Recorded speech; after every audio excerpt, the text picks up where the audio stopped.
얘들아 시작하겠습니다. 과제 검사해볼게요.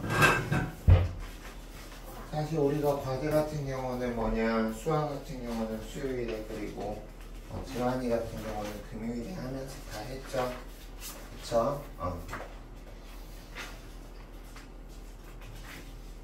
왜 이거 안 했어? 서술형 안 나와? 안 나와? 그래도 서술형을 하면 서술형 자체는 안 나와도 서술형 문제를 풀면 객관식으로 혹시 난이도 높은 문제가 나왔을 때 많이 도움이 돼서 앞으로는 서술형 해보도록 하세요. 알겠지? 객관식으로만 나와도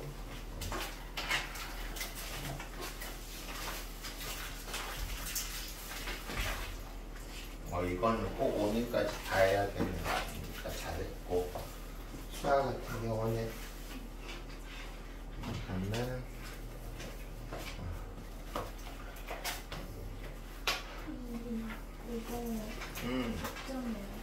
어떤 거 측정해야 돼? 근데 이거 같은 경우 거기 보니까 이번에 이제 본사에서 만들면서 문제 오류가 너무 많아서 문제 보관만 제대로 하고 이거 3개 제대로 하면 큰 문제 없이 시험 볼 수 있을 거야. 알겠지? 내가 그거를 수요일날 가고 나서 나중에 알았어. 알겠지?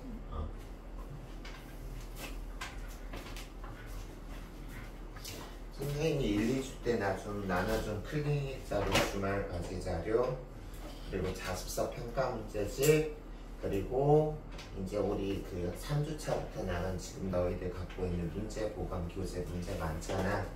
거기 있는 것만 완벽히 이해해도 선생님이 이름 석자를 걸고 약속하건데 충분히 시험 잘 보는데 지장 없습니다. 알겠죠? 혹시 시작하기 전에 선생님한테 궁금한 거 있는 친구 있으면 얘기해보세요. 문제보다 대화를 풀어서. 근데 그거 수업해야 되잖아. 2단. 뭐로? 내가 여분 교재가 잠깐만. 선생님이 여분 교재 하나 추가로 해도 다행이다. 여분 교재가 하나 있을 거야.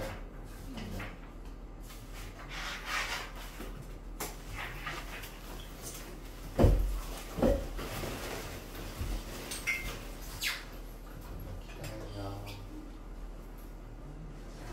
뭐래니?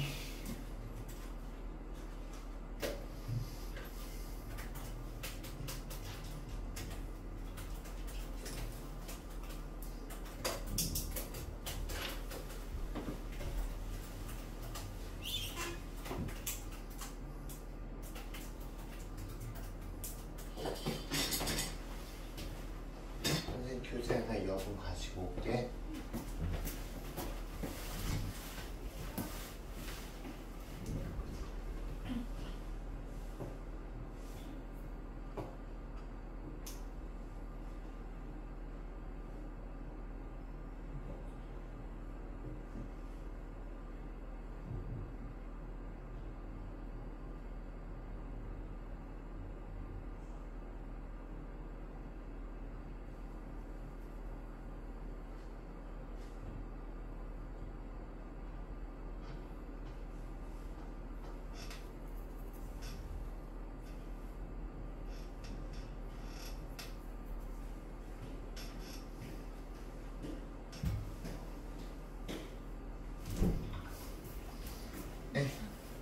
잃어버리지 마.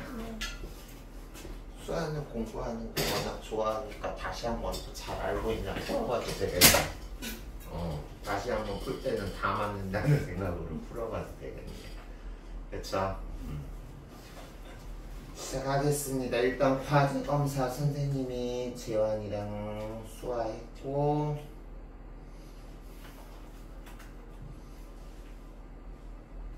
오늘은 그 문제 보감에서 앞에 그 교과서 거기 자기주도 학습 부분 선생님이랑 같이 너희들 시험 범위에 해당하는 것까지만, 알겠어? 것까지만 우리가 이제 보고 나서 그 뒤에는 선생님이 그 너희들 그 뭐지 가난한 사랑 노래랑 그리고 광문자전 어서 오세요. 광문자전 우리 이제 시험 대비할 겁니다. 아시겠어요? 수민이 출결 안 눌렀구나. 눈 들어갔는데. 그래요? 알았어요. 앉으세요. 만나서 반가워요.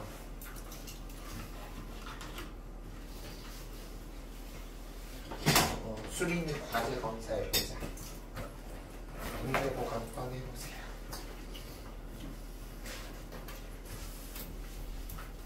수민은 다른 재원이랑 수아는 그 파이널 클리닉 와서 이거를 좀 어느 정도 했는데 수민이는 너가 시간이 안 돼서 못 왔으니까 이 문제보감이랑 이거 다 시험 전까지 해야 돼.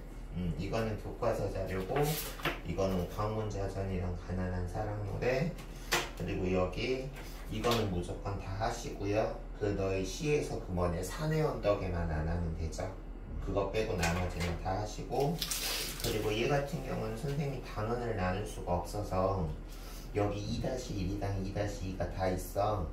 그래서 문법은 할 필요 없고 2-2만 하는데 너희들 2-2가 다 나오는 거 아니지. 그래서 그 나오는 부분에 해당하는 것만 풀면 되셔서 이거 같은 경우는 양은 이만큼이지만 이 권 같은 경우는 너가 실제로 풀어야 될 부분은 극히 적을 거야. 알겠어? 2단원 뒤에 문제는 풀었어. 못 풀었어요? 그거는 오늘 수업 듣고 푸시면 돼요. 고생했어요.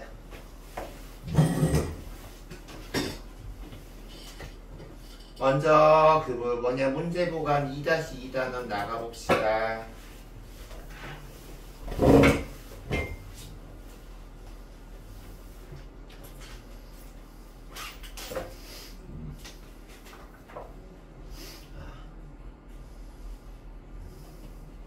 내가 감기 조심하시고요.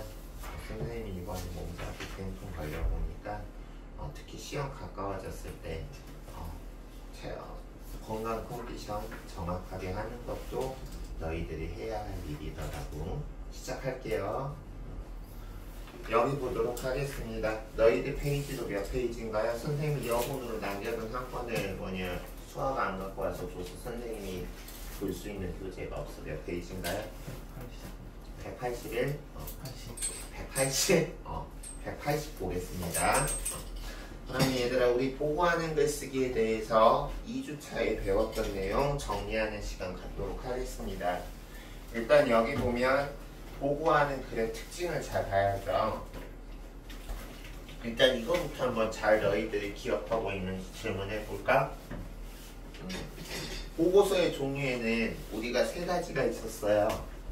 기억해요? 무슨 보고서, 무슨 보고서, 무슨 보고서 있었죠? 조사 보고서, 관찰 보고서, 그렇죠. 근데 이제 우리가 너희 시험 범위에는 안 들어간다 그랬지만 우리 그 본문 같은 경우는 조사 보고서에 해당했죠. 그래서 여기 지금 보면 조사, 관찰, 실험의 결과 내용을 반드시 팩트야. 보고서에는 주관이 들어가면 안 돼. 팩트, 객관적인 사실을 근거해서 제시해야 한다. 그리고 얘들아, 우리가 소설이나 문학 같으면은 작가의 어떤 필체에 따라서 간결 명료하게 쓸 수도 있고 문장을 길게 쓸 수도 있겠지만 얘는 문학이 아니잖아. 그러니까 명료하고 간결함이 포인트고요. 그냥 두서 없이 쓰는 게 아니라 내용의 단계, 다시 말해서 보고하는 글쓰기 같은 경우는 과정의 설명 방법이 들어가야 돼. 과정의 설명 방법이 뭐냐면 어떤 것이 이루어지기까지의 단계를 순서대로 언급하는 것을 우리가 뭐 비교, 대조 이런 어떤 설명 방법 중에서 과정이라는 설명 방법이라고 합니다. 그래서 절차와 결과가 잘 드러나야 된다. 즉 과정의 설명 방법을 둬야 되고 적절한 매체자를 활용하고 이거는 우리가 쓰기 윤리하고 관련된다 그랬죠? 쓰기 윤리하고 관련돼서 출처를 밝히고 올바르게 써야 된다. 이 보고하는 글의 요소는 너희들이 기억을 해두면 좋겠어.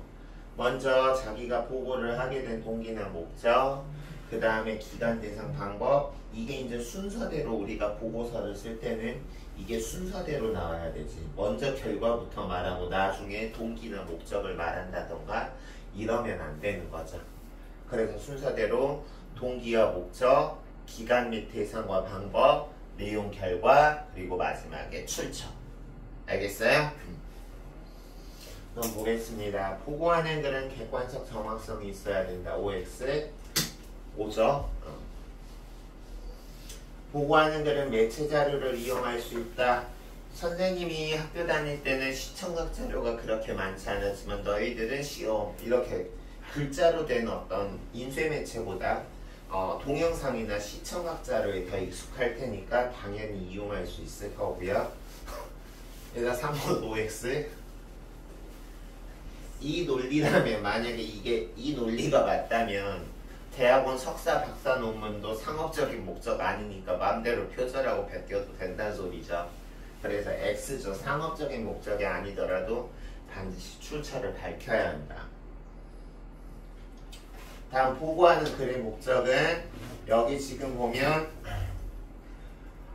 조사 관찰 실험의 내용과 결과를 정리해서 뭐 하는 것이 목적이다? 뭐 하는 게 목적이야? 발표하는 것이 목적이죠.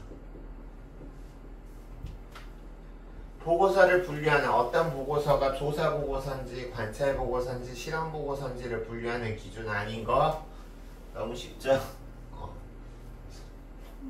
설명 안 할게. 알아서 3번이라고 했을 거야. 다음 보고하는 글의 표현 방법은 간결하고 명확해야 된다 그랬죠. 간결하고 명확해야 하며 뭐와 뭐가 잘 드러나야 될까? 뭐와 뭐가? 우리가 여기 지금 보면 보고하는 글의 요소에서 제일 메인 중심이 되는 것은 내용과 결과겠죠. 그래서 결과와 이제 과가 아니라 나와라고 쓰였으니까 이거 여기 종종 오가 있는데 이로 고치시고요. 결과와 내용이 잘 나타나야 한다. 혹은 뭐 내용과 결과가 잘 나타나야 한다. 이렇게 하시면 되겠죠. 어려운 거 없죠? 그러면 그 다음은 개념과 특징이라고 해서 여기 지금 보면 성이 은씨고 이름이 하순가가 충분히 가능하겠네. 은씨성이 있으니까.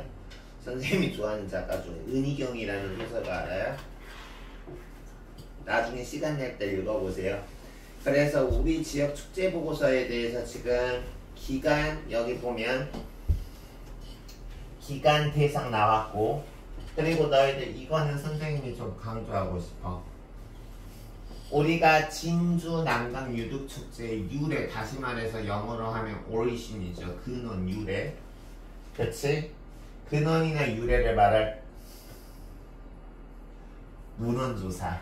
다시 말해서 인쇄매체를 이용한다는 거야. 됐어요?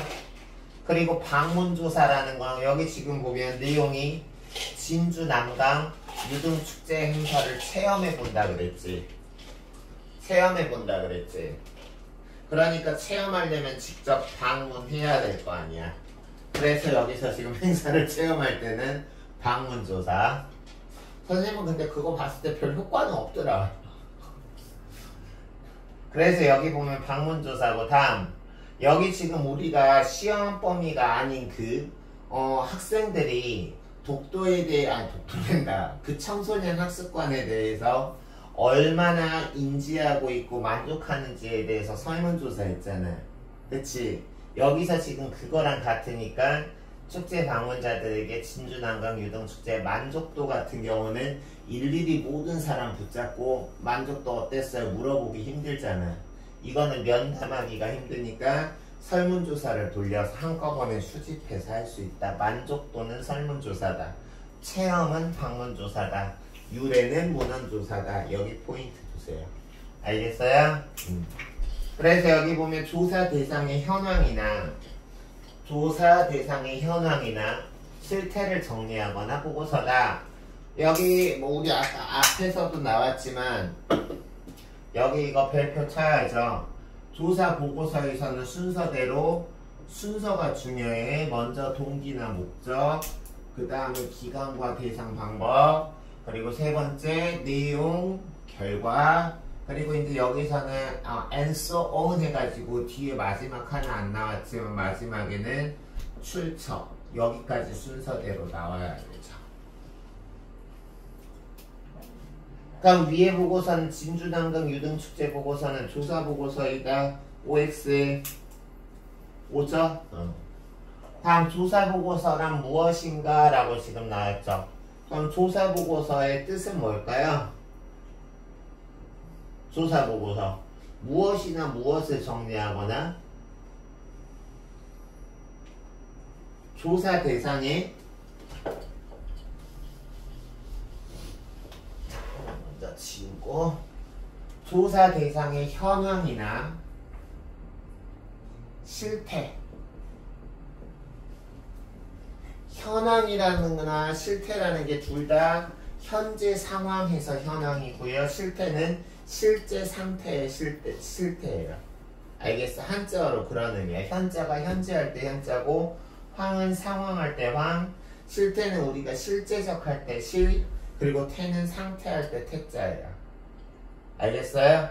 그래서 현황이나 실태를 정리하거나 현장을 직접 체험할 때는 방문 답사해야 되겠죠? 그래서 현장을 방문하거나 답사한 후 그 결과를 정리한 보고서이다 라고 조사 보고서의 정의 알아두세요.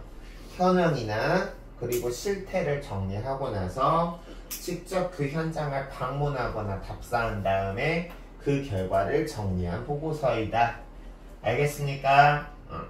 그러면 은하수 모두면 보고서를 작성하기 X죠. 우리가 설문조사 같은 경우는 그 축제 참여자들의 만족도를 조사해서 설문조사를 했고, 우리가 그냥 머리로만 기억하는 거랑 직접 써보는 거랑 다르니까 다시 한번 정리하면 축제 유래를 조사할 때는 문헌조사를 했죠. 그쵸? 그리고 우리가 실제 거기 축제를 체험해보기 위해서는 방문조사를 했죠.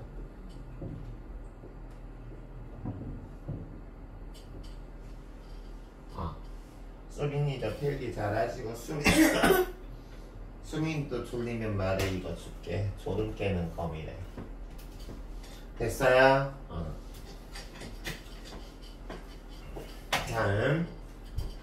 다음 보시면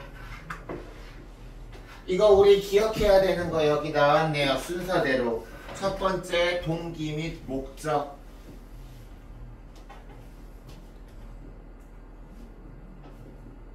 이게 첫 번째 재산 이거고요. 두 번째 해야 될 거는 조사 기간 및 대상과 방법, 그리고 세 번째 내용, 네 번째 결과, 그리고 여기 등이라고 나온 데는 마지막에 출처까지 밝혀야 되죠.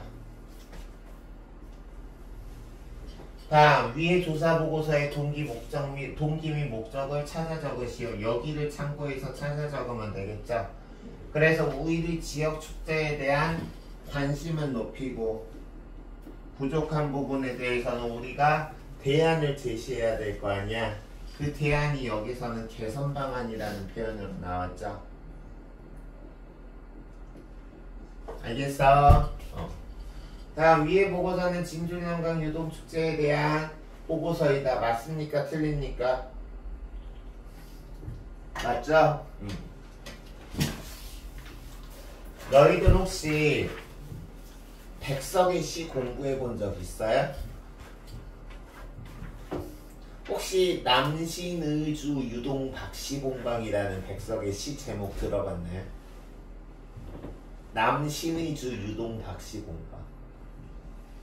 듣보잡이야? 꼭 그거 공부할 작품이야.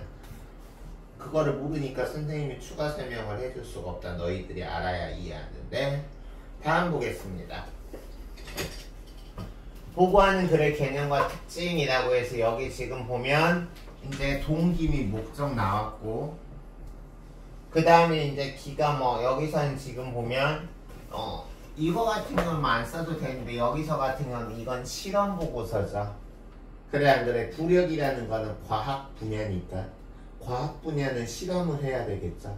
혹시 너희들 중에 이제 뭐 과학이라든가 순수 과학 부분에 관심이 있어서 대학원에 그쪽으로 가고 그쪽으로 대학원까지 갈 수도 있을 거야. 선생님은 이제 중어중문학과 현대문학 대학원을 했기 때문에 선생님은 그냥 전공의 특성상 오로지 책이야. 뭐 실험? 아니야. 실험 뭐해? 어쩌라고. 근데 우리가 이공계 대학원에 갈 때는 이런 시험험 같은 거를 많이 한다고 들었어. 알겠어? 그래서 우리가 여기 지금 보면 이거는 실험 보고서라는 거 주의하시고요. 그래서 실험 날짜, 실험자, 실험 일시, 목적 쓰고 예상 실험 결과 이거는 다른 말로 하면 가설이라는 거죠. 예상 실험 결과는 다른 말로 가설이죠. 알겠어? 그리고 이제 뭐 준비물 과정 실험 결과 나왔죠. 그래서 여기서 보면 아까 우리가 진주난강 유동축제에 대해서 조사 보고서를 했다면 실험 보고서는 사물이나 현상을 관찰한 내용을 선생님이 왜 자꾸 실험 보고서래? 관찰 보고서죠. 그래서 여기 지금 보면 관찰 보고서 여기서 지금 한 개 다 관찰이잖아요. 그래서 관찰 보고서를 제시한다 라고 나왔습니다. 알겠어요? 오케이? 이건 관찰 보고서야. 그러면 위에 보고서는 실험 보고서이다. 관찰 보고서죠. X. 잠깐만. 어쩐지 이상하더라. 이거는 근데 잠깐만 선생님이 좀 수정을 해줄게. 이거 지금 아래 내용 이거 지워버리세요. 이거 지워버려. 위에 있는 표하고 전혀 관련 없는 관찰 보고서가 나왔어. 이상하더라. 이거 지금 실험이잖아. 그치? 그래서 여기 다시 바꾸면 1번은 위에 보고 이거는 지워버려. 위에 보고서는 실험 보고서이다 맞고요. 그리고 실험 보고서라는 건 무엇인가? 실험으로 얻은 무엇과 무엇을 정리하는 걸까? 실험으로 얻은 일단 결과겠죠. 그래서 여기 보면 실험으로 얻은 그 실험을 하는 과정과 결과를 정리한 보고서야. 결과와 순서 바꿔도 돼. 과정과 결과를 정리한 보고서다. 알겠어요? 다음 실험 보고서를 마무리할 때는 결과를 정리하고 그 결과를 그냥 결과가 이랬다만으로 끝나는 게 아니라 그걸 자기가 가지고 있는 어떤 지식과 다른 연구를 통해서 그 결과를 분석하는 것까지 해야 완벽한 보고서가 되고, 혹시 너희들 중에 나중에 이공계 대학원에 가는 친구가 있을 때도 논문을 쓸 때는 선생님 같은 중국 현대문화 같은 순수 인문계 대학원 논문은 거의 99.9%가 글이에요. 알겠어? 근데 이공계 대학원 같은 경우는 우리가 다양한 도표라든가, 알겠어? 도표라든가 어떤 다양한 자료가 있겠죠. 그래서 여기서 분석까지 이루어져야 되는 겁니다. 그냥 결과가 이랬습니다 하고 끝나는 거는 아무 의미가 없어요. 그래서 실험 보고서의 구호 목적은 뭐냐? 일단 실험의 목적이 필요해. 왜 이 실험을 하게 됐는지, 그리고 실험을 하는 방법과 실험 결과를 얻기까지의 과정이 나와야 되고요. 이런 실험 방법과 과정을 통해서 얻게 된 실험의 결과가 있어야 되죠. 그러면 위 실험의 실험 목적은 얘들아 여기 나왔지? 그래서 물속 물체에 작용하는 부력의 크기를 측정하기 위해서이다. 다음 실험 보고서는 방법과 과정을 당연히 순서대로 써야 되겠죠. 우리가 실험할 때 순서 뒤집어서 하면은 실험이 안 되잖아. 그치? 그래서 반드시 실험 보고서에서 구성 요소 중에 중요한 게 목적. 기억하자. 실험 아까 우리가 조사 보고서에서는 요소가 뭐였어? 순서대로 동기와 목적, 기간과 대상, 내용, 결과, 출처 밝히기였잖아. 그래서 조사보고서가 그렇다면 실험보고서의 구성 요소는 암기하자. 실험의 목적, 과정, 그 다음에 결과. 알겠어? 그래서 실험보고서는 방법과 과정을 순서대로 써야 한다. 동그라미가 되는 거야. 됐습니까? 이게 관찰보고서죠. 이게 관찰보고서인데 지금 여기 관찰보고서에 넣어야 될 내용을 여기다가 지금 교재 만드시는 분들이 너무 피곤하셨나봐. 알겠어요? 우리 피곤하면은 실수하잖아. 그래서 얘들아 여기 지금 이 X한 내용이 여기에 해당하는 거야. 알겠어? 그래서 보겠습니다. 먼저 보고하는 글의 개념의 특징을 보면 여기 이제 관찰보고서는 여기 보면 관찰자일시 나와 있고 준비물이 필요하죠. 관찰할 때는 뭐 망원경이 필요하다든가 현미경이 필요하다든가 예를 들어서. 그리고 선생님도 학교 다닐 때 중고등학교 과학 시간에 교실에서 선생님이 강의하시는 수업도 있었지만 어떨 때는 과학실에서 직접 실험도 하잖아. 너희도 그러니? 따로 과학실 있니? 그래서 여기 보면 관찰 준비물 다 과학실에 있는 거잖아. 뭐 플라스크, 뭐 비커 맞나? 그리고 이제 준비물이 필요하고 역시 방법과 과정, 결과가 있어야 된다. 그래서 여기 지금 보면 이런 식물 같은 거를 생긴 어떤 식물이나 자연물의 대상을 자세히 알고 싶을 때는 관찰보고서다. 그래서 일단 정리해볼게요. 조사보고서에서는 순서대로 동기와 목적, 그 다음에 나와야 되는 게 뭐였어? 기간과 왜 내가 기억해? 너희들이 기억해야지. 기간과 대상, 내용, 결과, 출처, 이게 순서대로 나와야 됐다면 실험보고서에서는 순서대로 나와야 되는 게 뭐였죠? 실험보고서. 우리 아까 여기서 했잖아. 실험보고서. 그래서 실험보고서 같은 경우는 먼저 실험 목적, 그 다음에 나와야 될 게 실험의 방법과 대상,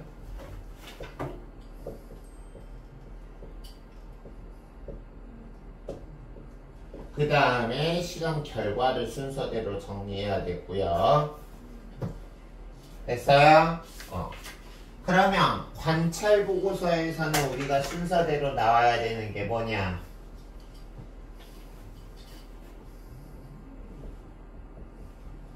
관찰 보고서에서는 순서대로 나와야 되는 게 뭐냐? 실험 보고서랑 얘들아 좀 비슷해. 얘들아 여기 봐봐. 관찰 보고서에서 순서대로 나와야 되는 거는 실험 보고서랑 비스무리예요. 먼저 관찰 목적, 그 다음에 실험의 방법과 대상이 나오는 것처럼 실험의 관찰의 방법과 과정,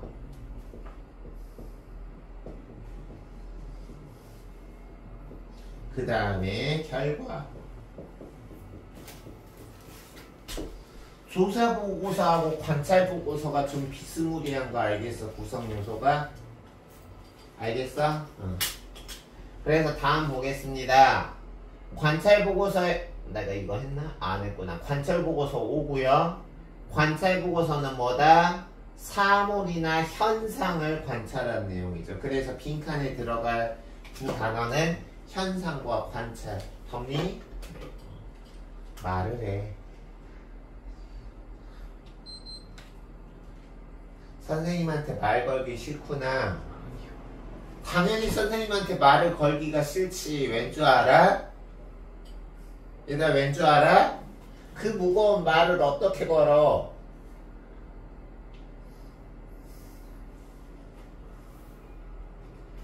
재미없어 재환아?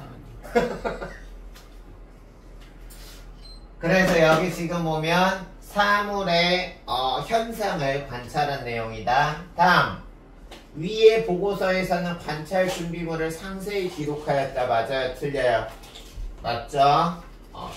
상세한 어떤 세부적인 어떤 준비물까지 상세하게 표시했죠. 다음 오른쪽 가겠습니다. 관찰 보고서의 구성 목적에는 무엇이 있는가?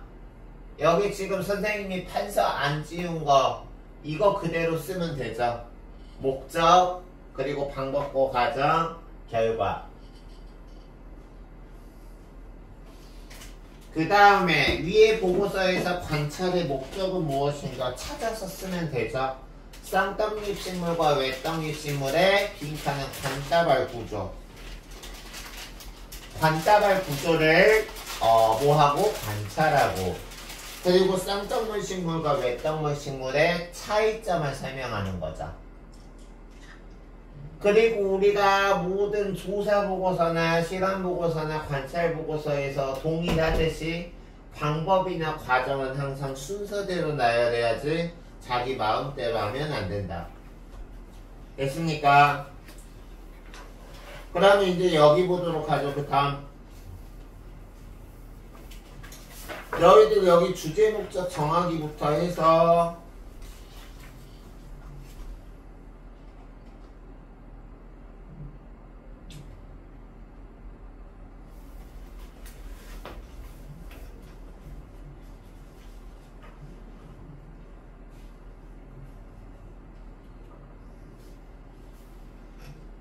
여기까지는 시험 범위 맞죠? 여기 이제 보고 여기서부터는 아니고 그치?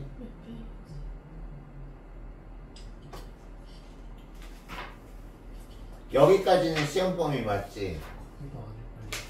여기 186쪽까지. 아 186쪽까지야? 지금 우리가 한 게 나는 그 공문 말고 다 나온다는 얘기인 줄 알았어. 선생님은 그렇게 이해했어. 186쪽까지 하면 돼? 그래요. 그러면 우리 이어서 하는데 지금 우리가 봐야 되는 게 이제 여기 할 차례죠. 여기가 몇 페이지죠? 선생님이 여기 지금 파일 자료에는 페이지가 안 적혀 있어서 그래요. 84? 그럼 여기서부터 이거 기준으로 3페이지 더하면 되는 거네. 그렇죠? 시작하겠습니다. 보고서 쓰기의 과정은 가장 먼저 주제와 목적을 정해야 된다. 그래서 여기 지금 보면 주제와 목적을 정하는 방법이 여기 지금 보면 학생 4명이 나와서 서연이, 민호, 수지, 상민이가 나왔는데 서연이가 청소년 시설에서 다양한 활동을 한다. 근데 민호 같은 경우는 서부 지역에는 우리 그때 기억나지? 서부 지역 청소년 수가 동부 지역 청소년 수보다 조금 많잖아. 별 차이 없이. 근데 개수는 서부는 3개인데 동부는 하나였잖아. 그치? 그래서 여기 보면 서부 지역은 많은데 동부 지역은 적다. 그래서 수지는 동부 지역에 딱 하나 있는데 가는데 시설은 좋은데 이용자가 많아서 어려웠다. 그럼 상민이는 먼저 현황을 조사하고, 여기서 현황은 다른 말로 실태라고 할 수 있죠. 그리고 이걸 바탕으로 해서 우리가 앞에 조사 보고서 진주 남강 유동 축제에서는 이 부족한 점은 뭐라고 정리했냐면 개선 방안이라는 표현으로 정리했어요. 현황과 실태 그리고 그것에 대한 개선 방안. 알겠니? 그러면 보고서를 쓸 때는 조사 계획을 세워야 된다. 맞죠? 다음 조사 방법은 하나로 정해져 있다? 아니죠. 우리 아까 진주남강 유동축제에서도 그 축제의 유래는 문헌조사를 했고, 체험하기 위해서는 방문조사를 했고, 축제 참가자들의 만족도를 알기 위해서는 설문조사를 한 것처럼 방법은 다양하죠. 알겠어요? 고려해야 되는 것은 조사의 무엇과 무엇? 주제와 목적. 그리고 적절한 주제와 목적에 따른 방법을 고려해야 된다.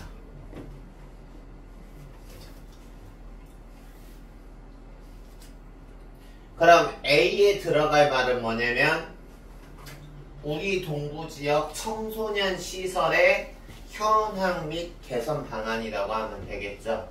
우리 지역 동부시설의 현황이라고 해도 되고 실태라는 말을 써도 돼. 현황 혹은 실태의 미안해. 이게 여기 들어가야 되고요. 우리 지역 동부지역 청소년 시설의 현황 혹은 실태 그리고 개선 방안이죠. 됐습니까?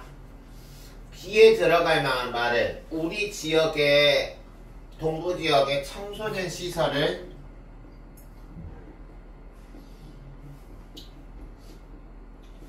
뭐하고? 얘들아 목적은 뭐겠어? 우리 시설의 청소년 시설에 여기 지금 빈칸 이거 가지고는 안 되겠다. 칸을 맞추려면 우리 지역 동부지역 하고 나서 첫 번째 빈칸은 우리 지역 동부지역의 청소년 시설의 현황을 조사하고 그 현황이 가지고 있는 문제에 대한 알겠어? 문제점에 대해서 뭐 하기 위해서? 개선 방안을 제시하기 위해서라고 하면 되겠죠.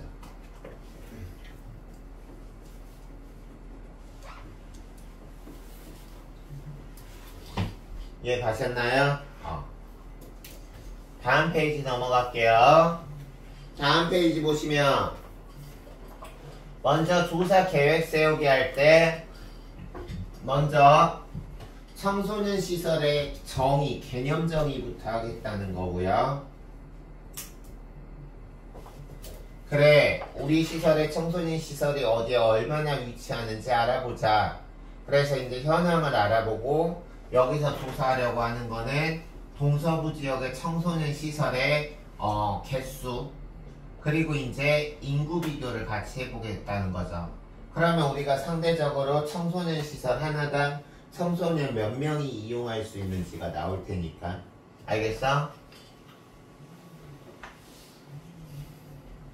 재환이는 오늘 밤새서 공부했어요? 근데 왜 그래? 잠이 많니?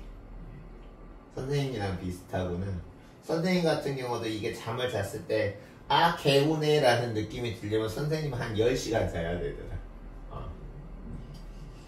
그래요. 그럼 그 다음 보시면 조합 청소년 시설은 시설물과 프로그램을 중심으로 조사하겠다라고 말을 하고 있고 그리고 우리 그때 기억하지만 인지도나 만족도 같은 경우는 설문조사를 하고 그리고 나서 이제 직접 우리가 그 시설 이용자들이 평가하는 거를 물을 때는 면담 조사를 했잖아.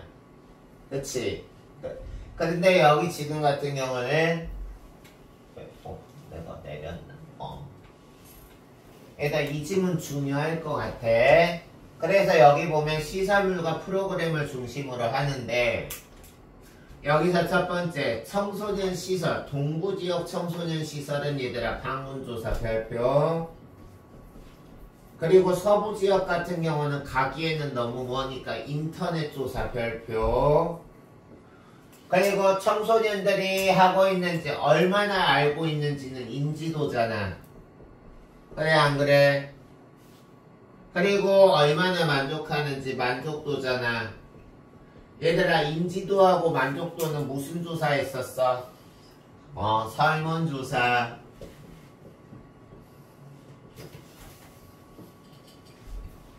지울게요. 그리고 마지막으로 시설 이용자가 시설을 어떻게 평가하는지는 무슨 조사했죠? 무슨 조사했죠? 면담 조사했죠. 오늘도 복사기 더 오지게 돌리나 보다. 면담 조사 됐죠? 그래서 윗글에서 조사 방법을 달리하는 요인이라는 거는 우리가 무엇에 따라서 달라집니까? 동기와 목적에 따라서 달라졌죠? 그래서 여기 보면 조사 목적이라고 하시면 되겠죠. 됐나요? 다음 어디간 잠깐만.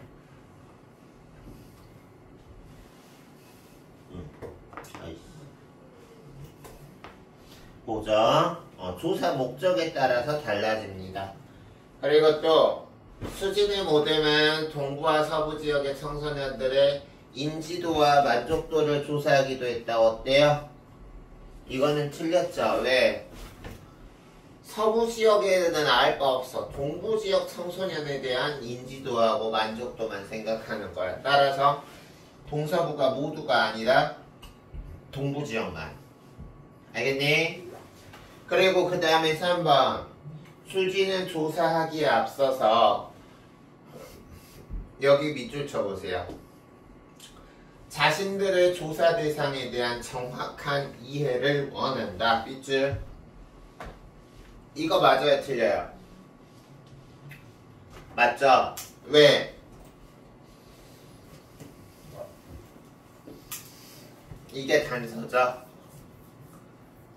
understand? 그래서 동그라미입니다.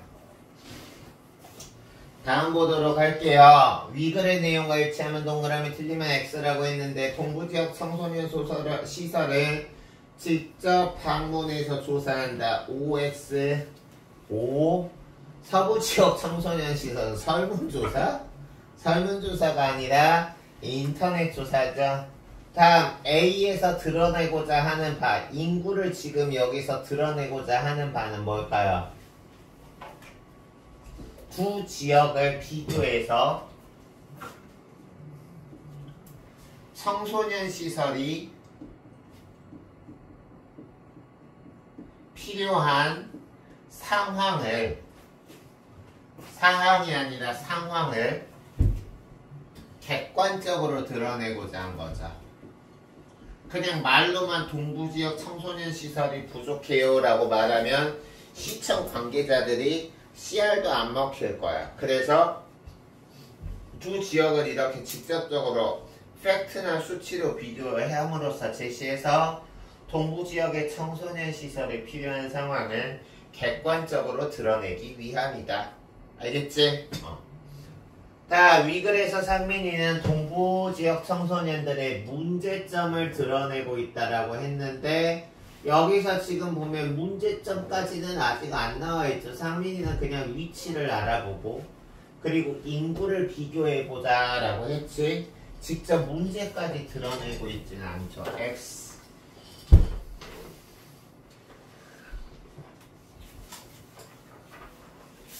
여기 페이지까지 하면 되는 거지? 그러면 보겠습니다. 보고서 쓰기의 과정.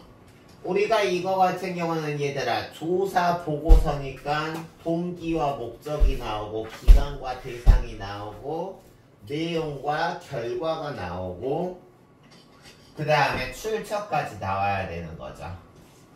그래서 지금 보면 얘들아 우리 선생님도 오지게 눈 아프네. 여기 한번 보도록 하겠습니다. 여기 지금 문제로 나왔는데 다행히 한식스 안 흘려서 다행이다. 조사 내용의 적절한 방법은 1사를 여기 지금 보면 여기에 들어갈 것을 이것 중에서 고르라는 거죠. 알겠나요? 오케이. 그러면 우리가 하나씩 해보도록 하죠. 여기 지금 보면 청소년 시설의 개념은 넷 중에서 뭘로 알 수 있겠어요? 청소년 시설과 관련된 책을 찾아볼 수도 있고 아니면 구글이나 네이버나 다음 창에다가 청소년 시설 치면 나오겠죠. 그러니까 여기서 1번에 너희들이 써야 될 거는 문헌 및 인터넷 조사고요. 알겠어요? 그리고 2번 같은 경우가 들어가야 될 거는 직접 가서 방문하는 거지. 그래서 방문조사. 2번은 방문조사. 3번 동부지역의 인지도 및 만족도는 퀘셔네어를 우리가 준비한다고 그랬죠. 설문지. 설문조사. 다음 4번. 이용자들의 평가는 직접 몇 사람을 이렇게 선별해서 그 사람한테 질의응답하는 식으로 4번은 면담조사라고 했죠. 기억해요? 이거 쫙 꼭 기억해두세요. 선생님이 봤을 때 재환이는 내신 대비 내용은 너무 쉬워가지고 더 졸고 있는 것 같아. 내신 끝나고 제발 선생님 반에 들어오길 바래서 선생님이 던져주는 너를 멘붕에 빠뜨리는 그런 공부를 할 수 있게 되기를 기대하마. 내 반에 들어오면 나는 정규 때 우리 교재 말고도 내신 때 하는 것처럼 추가 과제를 내줄 계획이거든. 그래서 나의 반에 들어오면 공부를 더 많이 할 수 있어요. 감흥도 없고 반응도 없고. 다음 2번. 1번 보겠습니다. 조사 계획 단계에서 적절한 조사 방법 찾아야 되는 거 맞죠? 다음, 조사 계획 단계에서 수월한 조사를 위해 모두먼들의 기억이 이루어진다. 기억이 어딨니 얘들아? 기억 어딨어?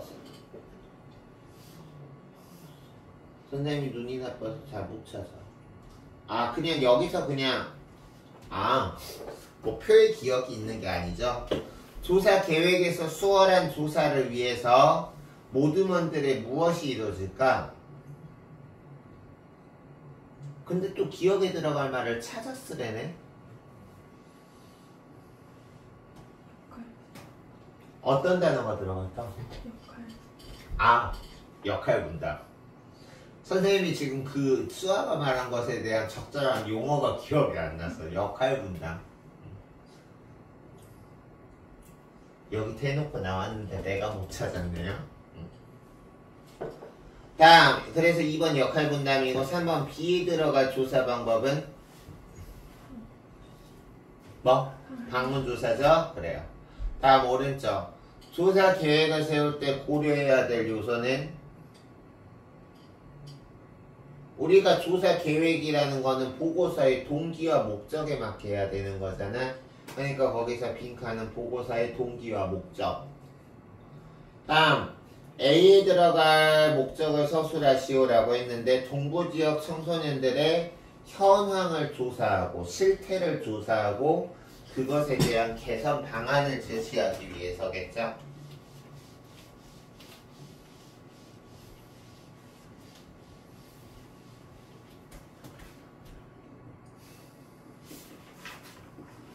혹은 실태 조사 및 개선 방안 제시.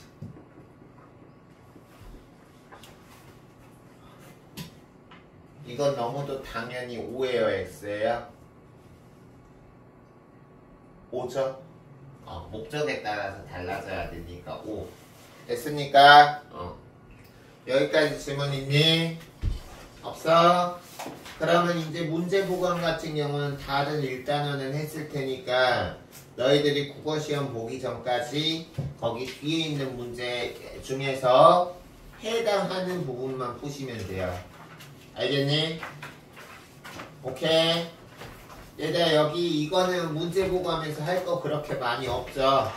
그래서 그거 하시고 이제 우리가 시험 보기 전까지 해야 될 거는 선생님이 오늘 마지막으로 외부 지문 가난한 사람들이랑 방문자전 하면 너희들이 해야 될 거 각자 1단원하고 2단원 선생님이 스프링으로 해준 추가 자료 있죠. 1단원은 사내 언덕에 빼고 다 하시고 2단원은 우리 그 문법 아예 빼고 2-2단원에서 우리 여기 범위에 해당하는 것만 하시면 되고 그리고 마지막으로 선생님이 지금 이거 나눠줬는데 순서가 어떻게 되어 있냐면 광문자전이 먼저 나와 있고 그것에 대해서 문제가 OX 고르기부터 해서 실전 문제, 서술형 이런 것까지 해가지고 총 다양하게 있어서 총 100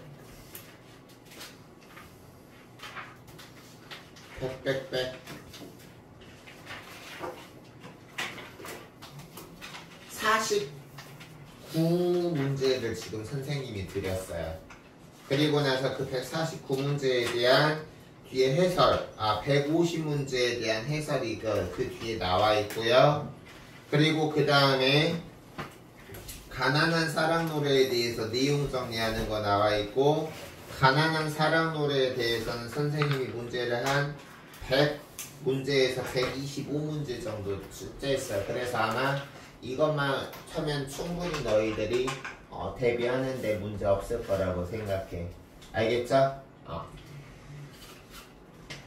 선생님 화장실 1분만 갔다 왔다가 광문 여기 지금 뭐 선생님이 너희들 외부 지문 교재 자료를 울도한 건 아니고 광문자전을 먼저 앞에다가 해놨기 때문에 광문자전을 먼저 하고 그 다음에 가난한 사랑 노래를 하도록 하겠습니다. 알겠습니까? 선생님 화장실 1분만. 아이고 미안.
Get up, please. Get up. 수민이는 어젯밤은 잠 안 자고 뭐 했니? 시험 공부했니?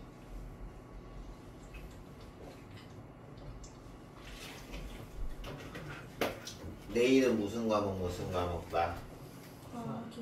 과학. 너희들 그 문과 이과 이런 식으로 나눈다 그랬지 너희가 그래요.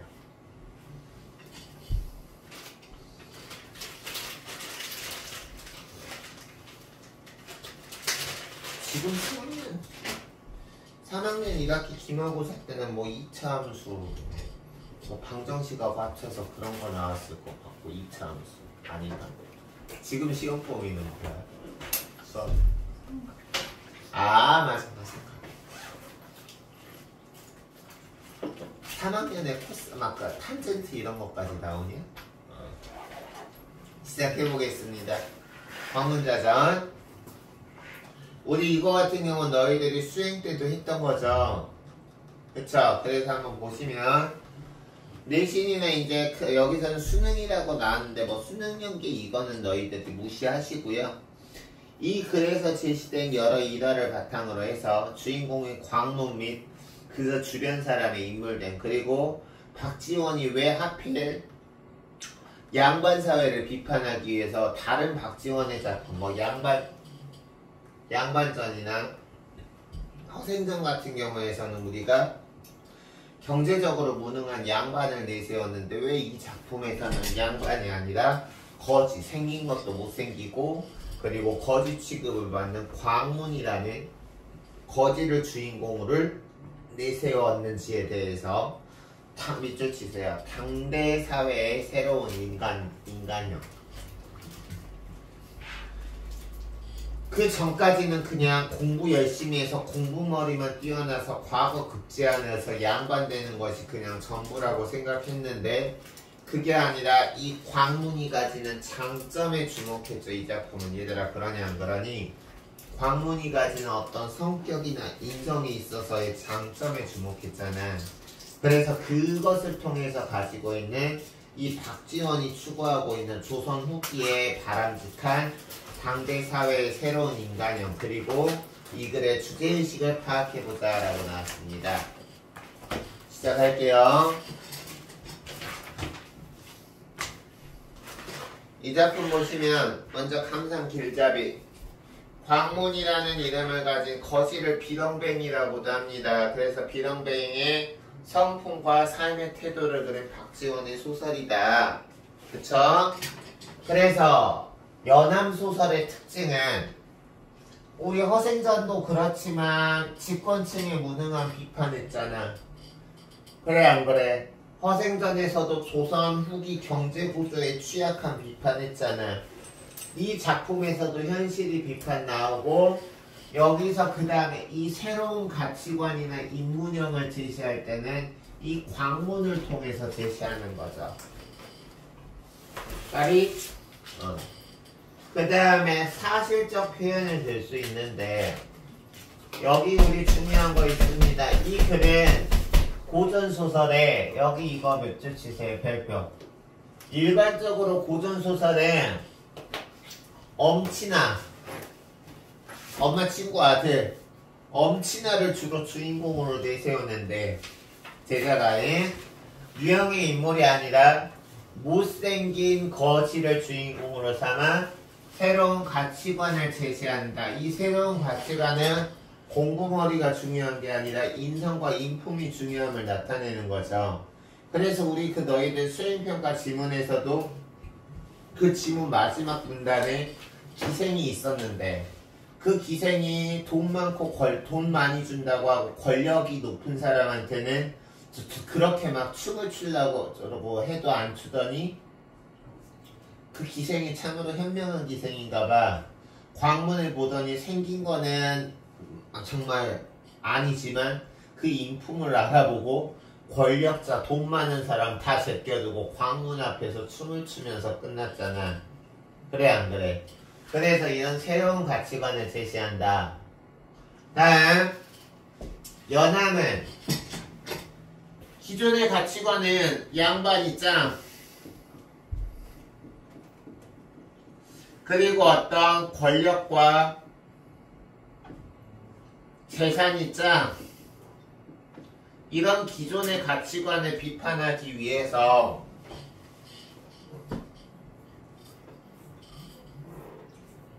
재현이는 열심히 하는 것과 별개로 수업 시간에 너무 자주 졸았기 때문에 이번 국어 시험에 만약에 100점에서 1점 깎일 때마다 한 대씩 매매할 거예요. 알겠어요? 그래서 여기 보면 이런 거 아닌 새로운 가치관을 제시하고 이 새로운 가치관 어떤 인성의 중요성을 강조하기에 광문이라는 비렁뱅이를 창조했으며 이 새로운 인물은 지극히 평범하다 못해요. 평범한 것도 아니라 어떻게 보면은 보통 사람들의 관점에서 보면 루저에 가깝잖아 광문이. 그런 평범한 인물을 통해서 그들의 서술하기 위해서 당시 시대상을 일줄 치세요. 현실주의, 사실주의에 근거해서 사실적으로 표현했다. 그 다음에 이게 중요하죠. 여기서 새로운 가치란 기존의 가문과 계층, 즉 양반, 신분 어떤 신분의 차이 그리고 엄친아, 막 권력과 재산이 많은 능력 중시가 아니라 개인의 인품 중시한다. 이게 제일 중요하죠. 능력보다 인품이다. 내가 이 내용을 설명하기 위해서 지금 이 말을 하는 게 아니라 선생님은 지금 거의 10년, 거의 이제 올해 11월이 몇 달 안 남았으니까 국어학원 선생님 한 지가 11년이 됐는데 나는 항상 내가 가르치는 애들한테 이 말을 꼭 한 번씩은 했어. 사람이 능력과 인성을 모두 갖출 수 있다면 최고겠지. 근데 만약에 능력과 인성 중에 하나만 택해야 된다면 보통 사람들은 능력이 있으면 잘 먹고 잘 살면 되는 거 아니야 라고 생각하는 둘 중에 하나만 가져야 된다면 인성을 가져야 돼. 알겠어? 왜냐? 능력은 뛰어난데 인성이 개판이면요 자기나 주변에게만 피해를 끼치는 게 아니라 국가와 사회까지 저 모두에게 피해를 끼쳐요. 내 말 무슨 얘기인지 알겠어? 우리는 당연히 능력과 인성을 모두 겸비하기 위해서 노력해야겠지만 만약에 두 개를 다 가질 수 없다면 이것보다 이거라는 거야. 됐어요? 명심하길 바래. 선생님이 어제 정말 가슴이 벌렁벌렁한 일을 겪었어. 선생님은 개인적으로 욕하는 것도 싫어하고 누가 욕하는 거 듣는 것도 싫어하거든? 근데 선생님이 요즘 청소년들이 너희들은 안 그렇겠지만 선생님 때에 비해서 욕이 욕인지를 모르고 욕을 입에 달고 다니는 학생들을 길거리 다니면서도 많이 봤어. 근데 어제 수업 끝나고 있는데 중1, 중2처럼 되고 있는 선생님 옆강의실에 있는 다른 반 학생애들 끝나면서 뭐 진짜 거짓말 안 붙이고 1분에 욕을 10번씩 뭐 입에 담기조차 어려운 욕을 하는 거야. 그래서 선생님이 너무 어이가 없어서 했는데 학원 안에서도 그러는 거, 우리 학원 안에서도. 그래서 내가 참다가 얘들아 여기 국어학원인데 국어학원 안에서는 욕 좀 안 하면 안 될까? 내가 좀 정색을 하면서 얘기했어. 그거 보면서 내가 느낀 거 뭐냐, 선생님은 그렇게 생각해. 국어학원 와서 성적 올리기 위해서 성적도 올려야 되지, 능력도 키워야 되지. 근데 그렇게 욕을 입에 달고 살면서 능력만 좋으면 뭐해? 내가 어제 그 친구들한테 그렇게 한마디 하면서 이거를 다시 한번 느꼈어요. 그래서 우리가 여기 보면 능력 중시가 아닌 인품 중시, 그리고 여기서는 지금 보면 이 사상도 나와 있다라는 거 선생님이 지문 설명하면서 강조할 텐데, 남존여비라는 거는 남자는 존귀하고 여자는 비천하다라는 차별적인 사상이야. 그래서 남존여비 사상이 아니라 남녀평등, 그리고 단순히 그걸 떠나서 양반이 최고고 농부나 공장장이나 상인은 비천한 게 아니라 신분에 무관하게 모두 평등하다는 사상. 그래서 우리가 능력보다 인품, 첫 번째 별표 능력보다 인품, 그리고 남녀평등, 그리고 남녀평등에서 벗어나 만민평등.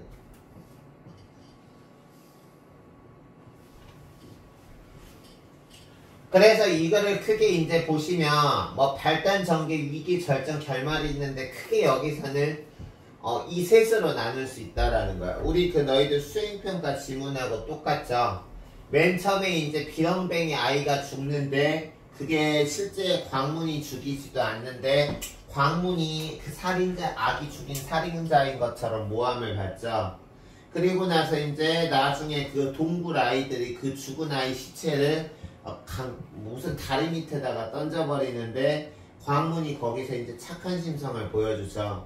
그 애들이 던진 죽은 아이 시체를 자기가 잘 보살펴주고, 그것 때문에 이제 그 인품을 통해서 부자를 알게 되고, 약국집 주인에 가서 타는데 약방 도난 사건이 있으니까 약국 주인은 생김새만을 보고 광문이 범인일 거라고 의심하는데 결국 광문은 떳떳하잖아. 그래서 광문에 어떤 신이라든가 인품이 만천하에 드러난다는 사실이 나오고, 그리고 이제 맨 마지막에 부자들하고 권력들이 있었던 그 기생이 있었던 거기에 들어가서 에피소드를 통해서 여기서 광문 같은 경우는 모든 사람에게 그 인품을 칭송받더라.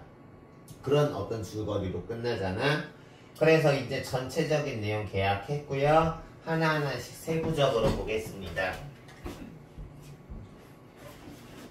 광문이라는 거지가 있었다. 여기서 광문이 전형적 인물이 아니라는 거 알아둬야 돼. 우리가 소설, 너희들이 지금까지 공부하면서 소설의 중요한 3요소가 인물, 사건, 배경인데 기준에 따라서 뭐 주동인물, 반동인물, 평면적 인물, 입체적 인물 이런 식으로 나누잖아. 그 중에 하나가 전형적 인물과 개성적 인물이 있는데, 여기서 광문은 전형적인 당시의 소설의 주인공인 엄친아, 제자 과인과는 다른 개성을 지닌 인물이니까 이 광문은 전형적 인물이 아니라 개성적 인물이죠.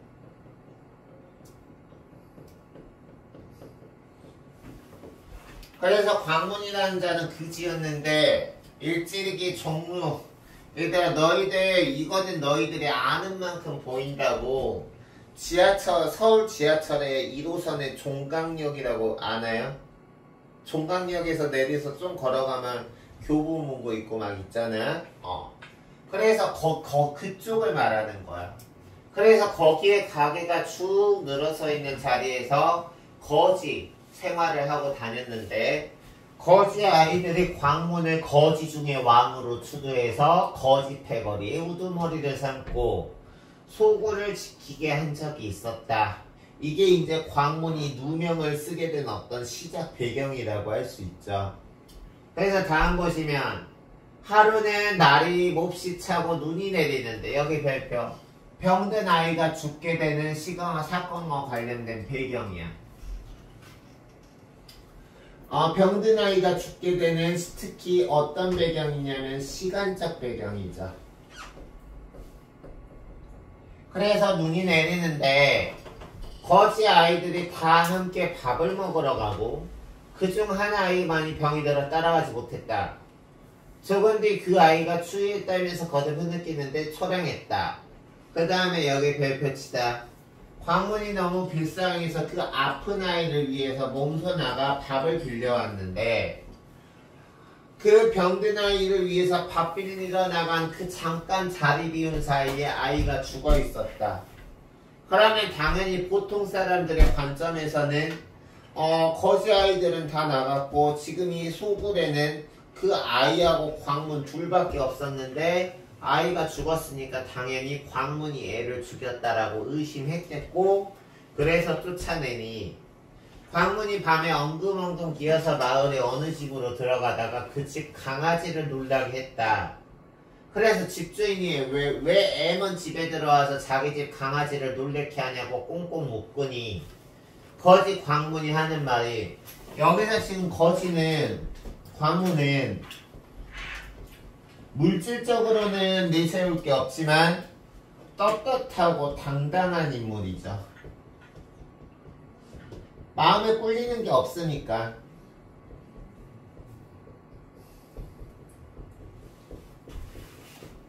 됐나요?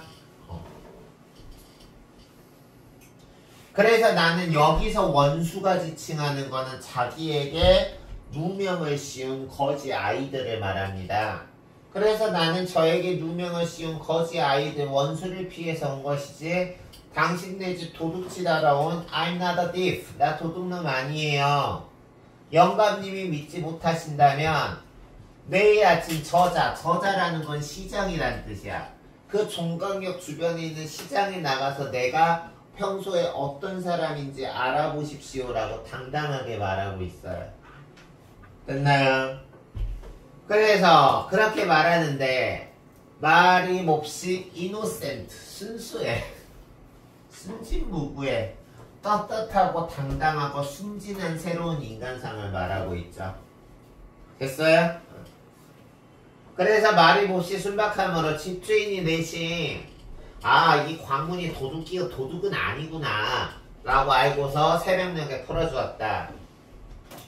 광문은 주인한테 고맙다라고 해서 여기 별표 치세요. 당신네 집에서 쓰지 않는 그냥 누더기가 된 거적을 하나 달라고 집주인에게 부탁해서 받아가지고 떠난다. 그 이유는 뭐다? 병든 아이의 시체를 묻어주기 위해서. 나중에 나오는 얘기지만 아이들은 그 죽은 아이의 시체 그냥 내다 버리는데 병든 아이는 그 아이를 시체를 잘 보호해주기 위해서 거적을 달라고 요구하는 걸 봤을 때 여기서 광문의 인품이 드러나는 한 부분이기도 하죠. 됐어요? 다음 집주인이 참 특이한 놈이 있어요. 도둑놈은 아닌데 하는 짓이 보통 사람 같지는 않아 라고 이상하게 여겨서 그 집주인이 광문의 뒤를 밟아서 스토킹을 하면서 멀찍이서 바라보니 거지 아이들이 그 죽은 아이의 시체를 깨고 수표교라는 거는 실제로 있어요.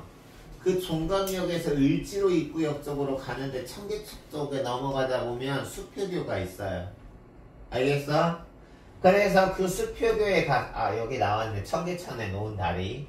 수표구에 와서 그 시체를 다리 밑으로 던져버리는데 일단 여기 보자. 거지 아이들의 못 인정한 행동과 대비가 돼서 이 광문의 이러한 행동이 대비가 돼서 광문의 행동이 더 빛나는 거죠.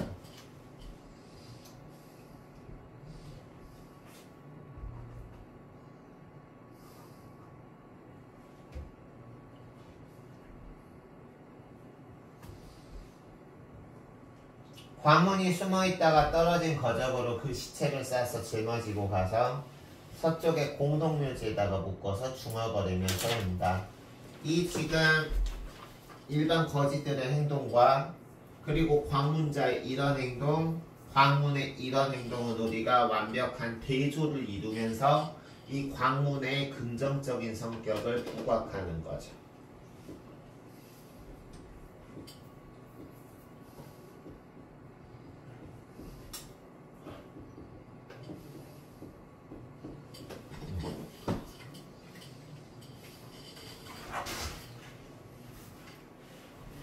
여기까지 됐습니까? 그 다음 볼게요. 그 다음 보시면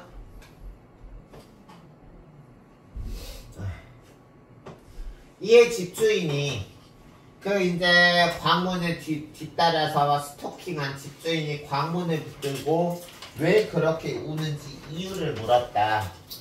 광문이 그제야 그 전에 한 일과 내가 이러이러해서 아이 위해서 밥 빌어먹으러 가다가 아이가 죽었는데 제가 누명을 당해서 지금 이렇게 떠돌아다니고 있습니다. 그 일과 그렇게 된 상황을 집주인한테 낱낱이 보아였다. 그러면 여기서 지금 이 박지원이라는 소설가가 학자가 긍정적으로 보는 사람은 여기서 지금 광문뿐만이 아니라 부자인 집주인도 긍정적으로 보는 거야.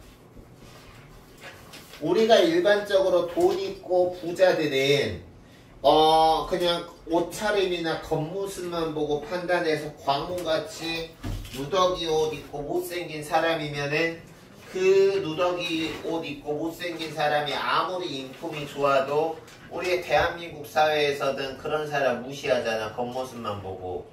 근데 집주인은 그렇지 않다는 거니까 집주인도 지금 박지원이 긍정적으로 보는 거야. 알겠어?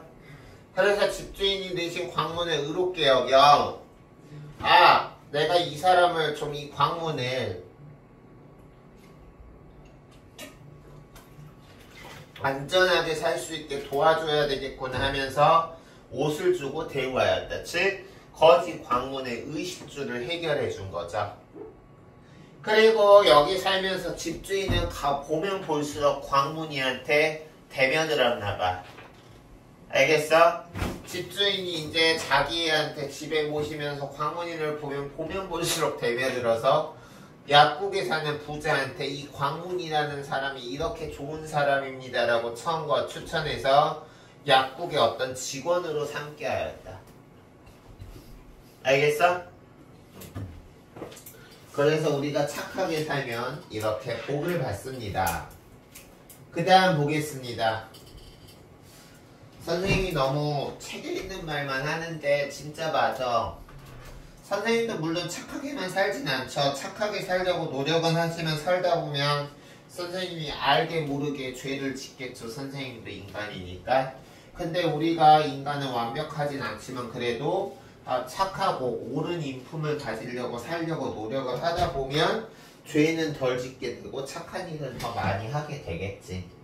그래서 광문은 그런 자기 착한 인품 때문에 좀 살기 편해졌어. 근데 그 다음에 봅시다. 여기 이거 밑줄 치세요.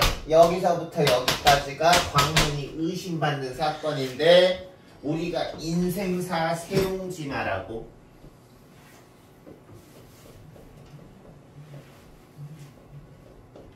표면적으로 볼 때는 지금 도둑놈으로 의심받아서 안 좋은 일이 일어난 것 같지만 이것을 통해서 결국 광문의 인품이 더더욱 두드러지는 계기가 되는 거야. 알겠어? 그래서 여기 지금 보면 올해는 어느 날 그 이제 집주인이 추천해준 광문을 자신의 운영하는 가게인 약국의 직원으로 채용한 약국의 약사 부자가 문을 나서다 말고 자주자주 뒤를 돌아보다 토로 방으로 가서 자물쇠가 걸렸나 안 걸렸나를 살펴본다. 여기서는 지금 이 부자가 강박증에 걸려서 그런 게 아니라 추천을 받아서 고용을 하기는 했는데 광문을 보니까 생기게 영 마음에 안 들어. 도둑놈같이 생겼어. 거지같이 생겼어. 그래서 자기가 고용한 이 직원 광문이가 혹시나 자기네 집에 있는 물건을 훔쳐갈까봐 지금 여러 번 자물쇠를 확인하는 행위죠. 강박증에 걸려서가 아니라. 그래서 자물쇠가 걸렸나 안 걸렸나를 살펴보는 물을 나섰는데 마음이 몹시 미심쩍은 눈치였다. 지금 거기 필기된 것처럼 약국의 부자가 광문을 의심하는 거죠. 얼마 후 돌아와 깜짝 놀라며 이 약국 부자의 입장에서는 자기가 걱정하는 일이 현실이 돼버린 거야. 그러면 얘들아 지금 이 부자의 입장에서는 이렇게 걱정하던 일이 현실이 됐으면 당연히 누구부터 의심하겠니? 광문부터 의심하겠죠? 그래서 광문의 물끄러미 살펴보면서 무슨 말을 하다가 말을 하고 싶었는데 말을 그만뒀대. 이 말은 뭐냐면 너희들 이런 말 들어봤어요? 심증은 있는데 물증이 없다. 여기서 딱 지금 그 표현이 적확한 표현이야. 저거나 심증은 있는데 물증이 없어.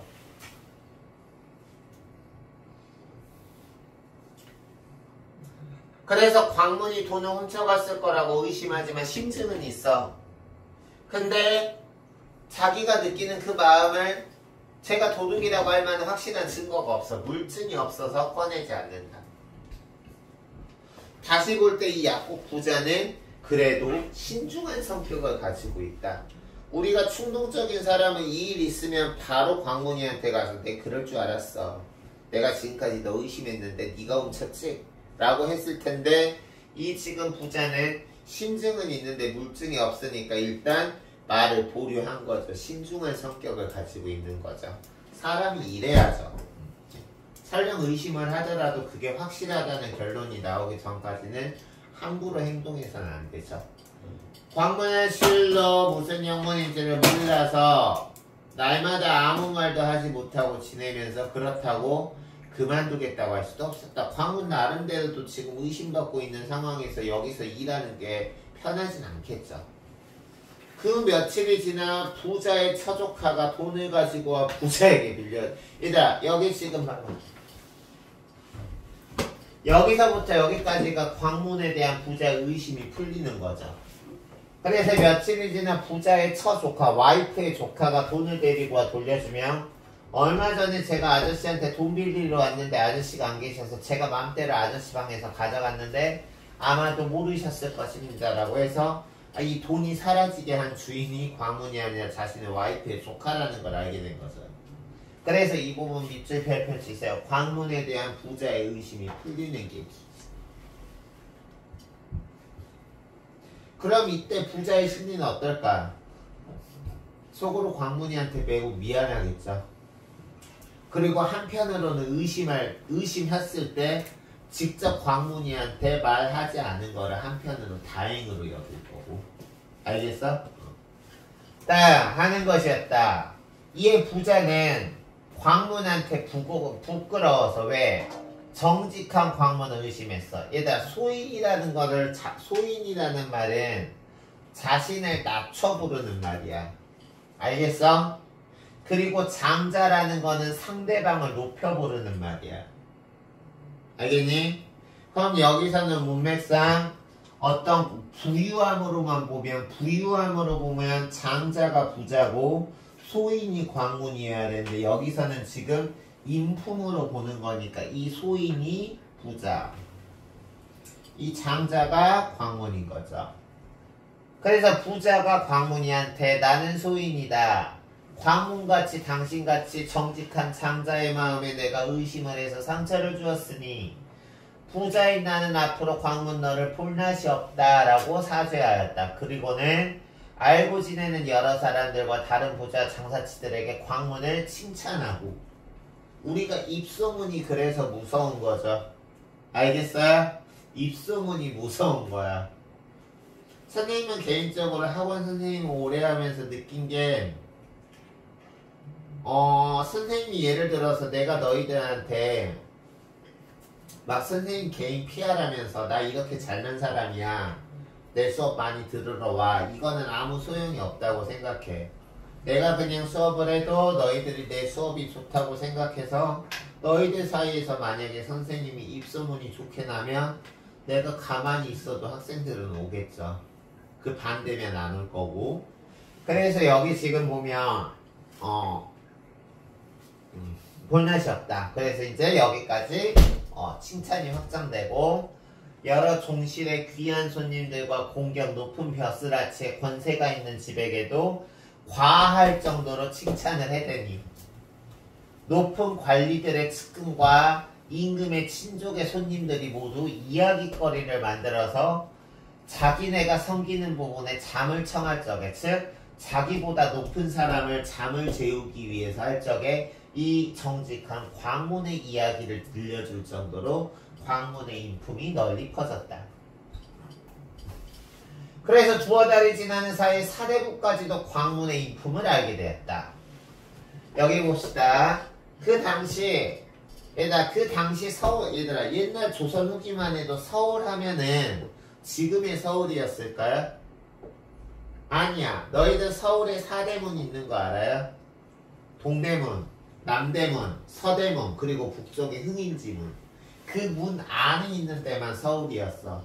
근데 이제 서울로 사람들이 이어지고 인구가 많아지니까 확장돼서 지금의 서울이 된 거죠. 그래서 여기 지금 보면 서울 안에는 모두 광문을 후하게 대해준 집주인. 여기서 집주인은 약국 부자가 아니죠. 약국 부자에게 이 사람 되게 인품이 뛰어나니까 약국 부자한테 고용하라고 추천해준 사람이죠. 집주인이 현명해서 사람을 알아본 것을 칭송한과 더불어 그리고 또 약국의 부자도 칭찬해줘요. 왜?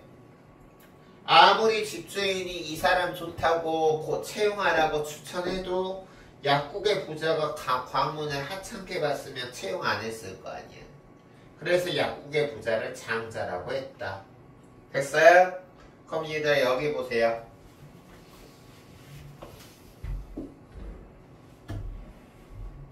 둘 다 장자지. 근데 실제로 이 장자가 지칭하는 대상은 다르지. 여기서 장자는 약국부자야, 광문이야? 광문. 여기 장자는 약국부자.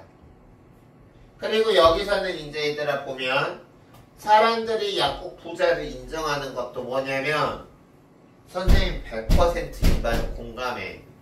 사람은 누구나 잘못해. 근데 그 사람의 인품이 드러나는 거는 어떤 사람은 옆에서 이렇게 부족한 점을 얘기했을 때 네가 뭔데 나한테 이래라 저래라 시비야 라는 사람들이 있고요. 개인적으로 한국에 갈수록 이런 사람들이 많아진 것 같아. 자신이 잘못했는데도 잘못한 것조차 모르고 옆에서 좋은 의도로 잘못을 알려주면 네가 뭔데 나한테 이래라 저래라 시비야 너나 잘해. 이런 식으로 뻔뻔하게 나오는 사람들이 개인적으로 한국에 늘어나고 있는 것 같아서 안타까워요. 근데 여기서 약국의 부자는 잘못을 인정하고 개선하려고 노력했기 때문에 여기서 장자가 약국의 부자인 거죠. 알겠어? 얼마나 마시고 안 돼. 그래요. 진짜 그렇게 하지 그랬어. 우리 1분만 쉽시다.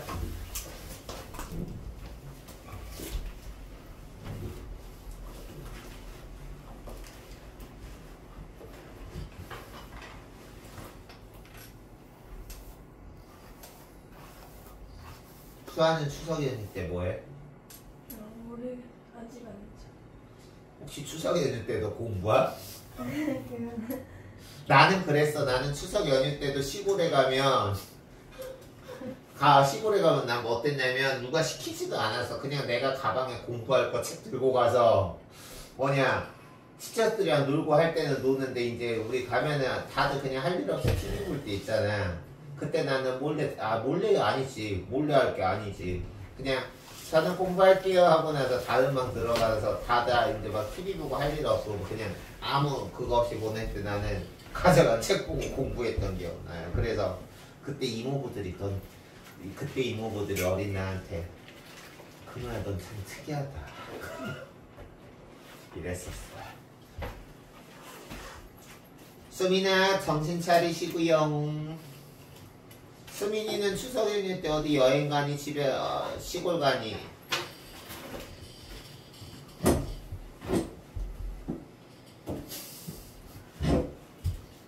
봅시다.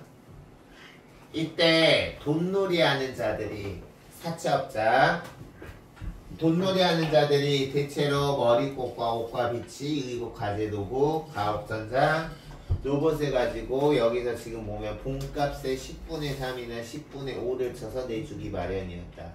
여기 밑줄 치세요. 조선 후기의 경제적 생활상. 다시 말해서 이런 고리대금업자가 많았던 거야. 여기 지금 봐봐. 본값의 10분의 3이나 10분의 5를 쳐서 돈을 내줬다는 거는 사채이자가 30%에서 50%나 될 정도로 높았다는 거지. 알겠어요? 근데 지금은 더하죠. 사채업자들 이자는 뭐 막 200% 300% 이거죠. 그래서 여기 보시면 그러나 광문이 빚보증을 서주는 경우는 담보를 따지지 않고 1000냥이라도 당장 내주곤 하였다. 선생님도 너희들 가르치는 거 행복하지만 답답할 때도 많아. 하지만 광문이 빚보증을 서줄 때는 이런 악랄한 사채업자조차도 광문이 돈을 빌려달라고 할 때는 그냥 당장에 내주곤 하였다. 여기서 우리가 이 사채업자가 일반 사람들한테는 이자를 30%나 50%나 잡으면서 일반인들에게는 이렇게 악랄하게 대하면서 광문이 돈 빚달라고 하면 일반인한테 하는 거랑 완전히 자세가 다르죠. 이걸 통해서 우리가 간접적으로 광문의 이런 모습을 지금 박지원이 새로운 인간상으로 제시하는 거야. 그래서 여기 보면 광문은 사람 대비 외모는 극히 추악하고 더럽게 못생겼고 그리고 말주변도 그렇게 없으며 입은 커서 주먹이 들랑 이봐봐. 주먹이 입안에 들어갈 정도로 입이 크고 그리고 만성이 지금 이제 개성 고려시대 때 수도가 개성이었죠. 만석희 무형 인형극을 잘하고 철계무 무슨 춤이 있어. 춤을 잘 추었다. 그래서 우리나라 아이들이 서로 욕을 할 때면 내 형은 달문이다 라고 해서 광문의 못생긴 외모에 남을 놀리는 말. 우리 이런 말 할 때 있잖아요. 어떤 사람 비난할 때 자기가 진짜 싫어하는 사람을 밑에서 이런 뭐뭐뭐 같은 놈. 우리도 이러잖아. 그래서 여기서도 지금 보면 광문의 못생긴 외모를 비꼬면서 놀리는 말이다. 그렇게 놀려냈는데 달문은 광문의 또 다른 내용이다. 이런 광문 같은 놈아. 이게 당시의 욕이었다라는 거야. 광문의 외양이 얼마나 허접했으냐. 알겠어요? 다음 광문이 길을 가다가 싸우는 사람을 만나면 그도 역시 싸우는 사람 역시 옷을 후를 벗고 싸움판에 뛰어들어 뭐라고 씨부렁대면서 땅에 금을 그어 마치 누가 옳고 누가 틀리다라는 시비를 가릴 정도로 하니 온 저자 사람들이 다 웃어대고 싸우던 자도 웃음이 터져. 다시 말해서 성격이 목 같은 사람조차도 광문이를 보면은 웃음이 나올 정도로 광문이 같은 경우는 이렇게 사람들을 웃기는 인품이 순수한 인품을 가지고 있다는 거지. 알겠어요? 성격이 되게 까칠한 사람조차도 광문이를 보면 웃음이 나올 정도로 광문이의 인품이 착하고 순수하다는 거야. 알겠습니까? 그래서 광문은 나이가 40이 넘어서도 머리를 잡고 다녔다. 여자 분장을 했다라는 게 아니라 당시 조선 후기까지만 해도 선생님이 만약에 조선 후기에 살았다면 선생님 미혼이니까 머리 닦고 다녔어야 돼. 알겠어? 그래서 머리를 닦고 다녔다라는 건 남자가 머리를 닦고 다녔다는 거는 미혼자라는 거야. 알겠어? 남들이 장가를 가라고 권하면 하는 말이 자기의 분수를 너무 지금 잘 알고 있어 얘들아. 여기 지금 자신의 분수를 너무 잘 알고 있어. 여기 밑줄. 소크라테스의 명언에 뭐가 있어요? 소크라테스의 명언. Know yourself. 네 자신을 알라. 너 자신을 알라라는 말 있잖아. 딱 그거야. 자신에 대해서 냉정하게 인식할 수 있는 거야. 그래서 누구나 잘생긴 얼굴 좋아한다. 우리 여학생 잘생긴 남자 싫어하는 사람 없죠? 얼마나 없겠죠? 그래서 잘생긴 얼굴은 누구나 좋아한다. 근데 우리가 남자만 예쁜 여자 좋아하는 게 아니라 여자도 잘생긴 남자 좋아한다. 이거 별표 중요해요. 지금 여기서 보면은 우리 그렇잖아. 현대인들 보면 자기는 가진 거 아무것도 없으면서 상대방이 요구하는 요구치는 높은 사람들 많잖아. 그래 안 그래? 그치? 근데 여기 지금 보면 이 광문은 자기의 처지를 객관적으로 볼 수 있으며 남녀를 한 인간으로 보는 광문의 인식이야. 얘들아 지금 2025년 사회에서는 이게 당연한 거잖아. 근데 조선 후기에 이런 생각을 했다는 건 당시로서는 획기적인 생각이었겠지. 그래 안 그래? 그치?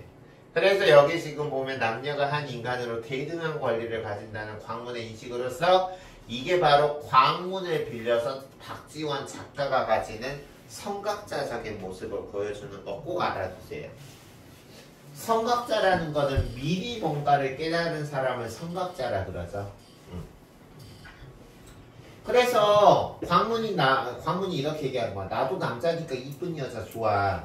근데 마찬가지로 여자도 잘생긴 남자 좋아하거든? 어떤 여자가 나같이 생긴 남자를 좋아하겠니? 그래서 나 결혼 안 해. 이렇게 얘기하는 거죠. 됐어요? 그래서 여기 보면 그러기에 나는 본래 못생겨서 결혼할 가능성이 없으니 아예 용모를 꾸밀 생각을 하지 않는다. 그리고 남들이 집을 가지라고 하면 얘들아 나는 부모도 형제도 처자도 없다. 나 말고 혈육이 아무것도 없는 거야. 그걸 우리가 사자성어로 혈혈단신이라고 하는 거 꼭 알아두세요. 어떤 친구들은 혈혈단신할 때 혈자가 피혈자인 줄 아는데 이 혈자가 혼자 외로울 혈자예요. 그래서 나는 혈혈단신으로 아무도 없는데 집 가져서 무슨 소용이냐. 더군다나는 아침이면 소리 높여 노래를 부르며 길거리에 들어갔다가 날이 저물면 서울에 있는 수많은 부유한 집의 문간에 그냥 집 안에는 들어가지 않고 문에서 자는 게 보통인데 서울 안에 도대체 집이 몇 채냐? 자그마치 8만 채나 있다. 다시 말해서 내가 그 부잣집 8만 채를 날마다 자리를 바꾼다 그래도 내 평생에는 다 못 찬다. 만약에 이 8만 호를 한 번씩 자려면 8만 일을 살아야 되잖아. 근데 선생님이 지금 43살인데 지금 15,870 며칠인가 살았더라고. 그러면은 선생님이 43살에도 15,800 며칠 살았는데 8만 일이 되려면 적어도 지금의 5배 이상을 살아야 된다는 거잖아. 200살 넘게 살아야 된다는 거잖아. 그러니까 평생에는 못 자게 된다. 즉 지금 이 광문은 정해진 거처 없이 떠돌아다니고 이것에 대해서 불만이 없어. 만족해. 그래서 여기 지금 보면 현실의 조건에 얽매이지 않고 자유로운 삶을 추구하는 태도인 거죠.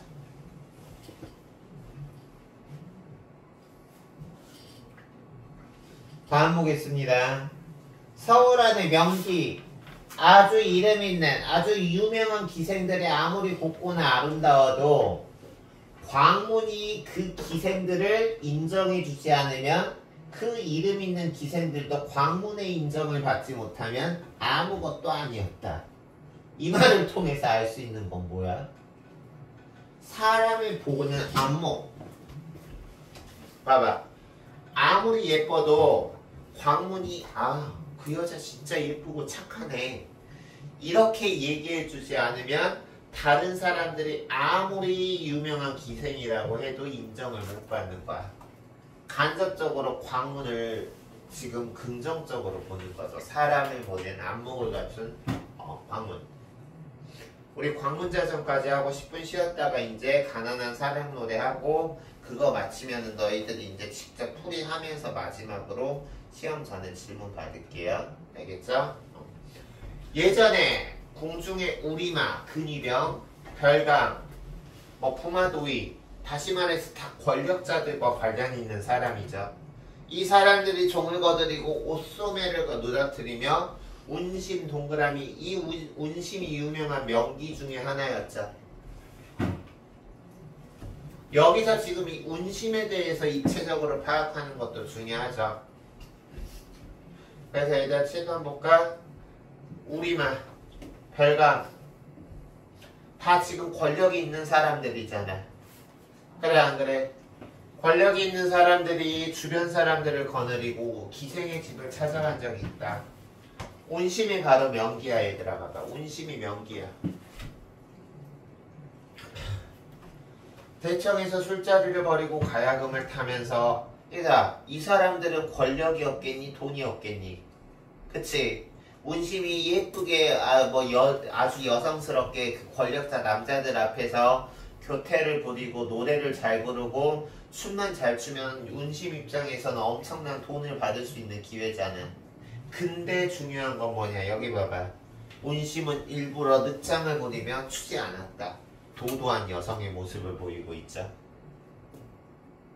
그리고 광문이 밤에 그 집으로 가서 이런 권력자들이 같이 있는 집에 가서 어슬렁거리다가 마침내 이거 같은 경우도 당시 사회에서는 획기적인 게 뭐겠죠.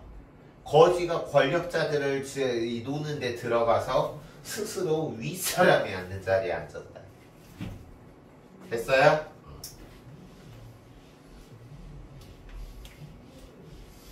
그 다음 볼게요. 그 다음 보시면 광문이 비록 해진 옷을 입었으나 행동에는 조금의 거리낌도 없이 의기가 양양했다. 왜?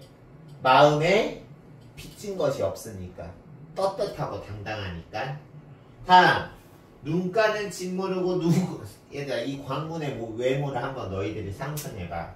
눈가는 다크서클에 짓물러져 있고 눈곱이 잔뜩 끼어져 있고 취한 척만 우리 취했을 때 구토하고 있고 머리는 완전히 산발이고 국상투를 맡은 채 아주 지금 외양이 가관이죠. 외양이 가관인데도 지금 이렇게 당당해. 그래서 온 권력자들이 뭔 이딴 거지가 지금 여기 왔어? 라고 하면서 실색해서 광문한테 눈질하며 쫓아내려고 왔다. 네가 어딘데 지금 여기 왔냐라고 쫓아내려고 하고 있었다. 근데 광문은 그런 것에 개의치 않고 더욱 나아가 무릎을 치며 곡조에 맞춰서 노래를 부르자 그 다음 별표. 그 권력자들 앞에서는 아무리 돈 많이 주겠다고 춤추라 그래도 도도하게 있던 운심이가 광문을 보더니 갑자기 일어나 광문을 위해서 칼춤을 한바탕 추었다. 여기서 알 수 있는 거는 뭘까요? 운심이가 바로 광문의 이런 가식 없는 행동에 감탄했다는 거죠. 여기서 주어가 생략된 거죠. 운심이는 광문의 가식 없는 행동에 감탄하면서 그 광문의 권력자들한테는 눈썹 하나 까딱하다는 전 도도한 여자인 광문이 운심이가 광문 앞에서는 역시 운심도 사람을 알아보고 광문과 춤을 췄다. 그리해서 온 좌상이 즐겁게 놀았고 또한 광문과 벗을 맺고 헤어졌다. 여기서 이것도 중요해. 여기서 지금 광문은 어떤 국가의 권력자들과 친구가 되었잖아. 그래 안 그래? 알겠어? 지금으로 치면 선생님이 이재명 대통령이랑 친구 되는 거야. 됐어? 그래서 여기 보면 광문은 계층에 상관없이 모범이 되는 인물이다. 됐습니까? 이해됐어? 그럼 마지막 여기 정리할게요.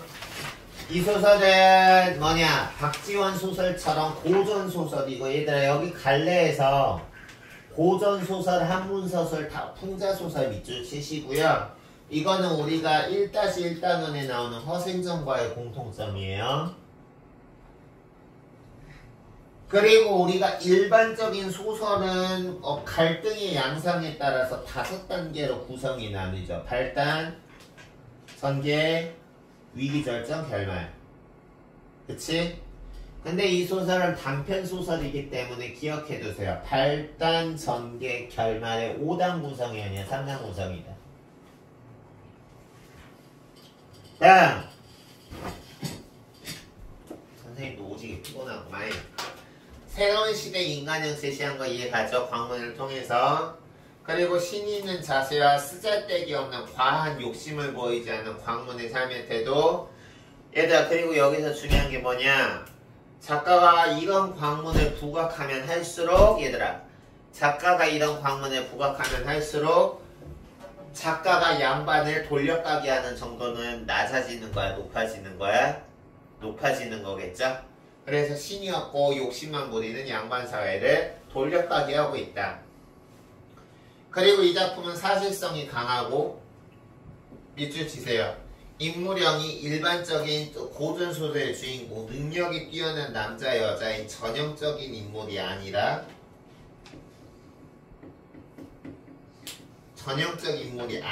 개성적 인물이다. 됐어요?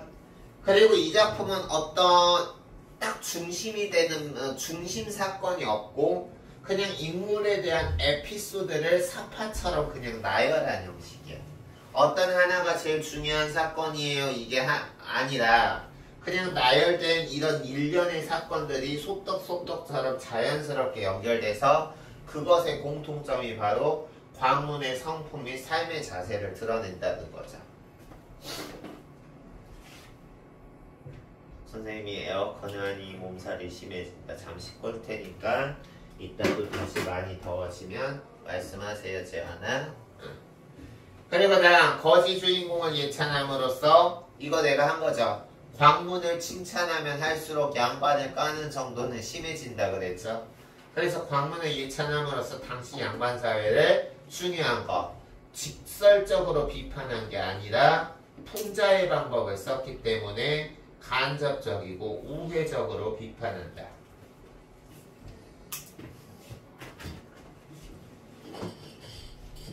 그리고 여기서 남녀관계, 우리 아까 이 작품에서는 광문 그것도 중요하지만 주제의식이 남녀평등이라든가 만민평등이라는 주제의식도 있었죠. 기억나니? 남녀평등 같은 경우는 사람들이 왜 너는 결혼 안 하냐라고 했을 때 나도 남자니까 예쁜 여자 좋아한다. 근데 여자도 똑같이 남자처럼 잘생긴 남자 좋아할 텐데 나를 보고 누가 어떤 여자가 오겠냐라고 하면서 남성과 여성을 동등하게 보는 모습에서 남녀평등이 나와 있고 만민평등 사상은 어디 나와 있을까 그럼?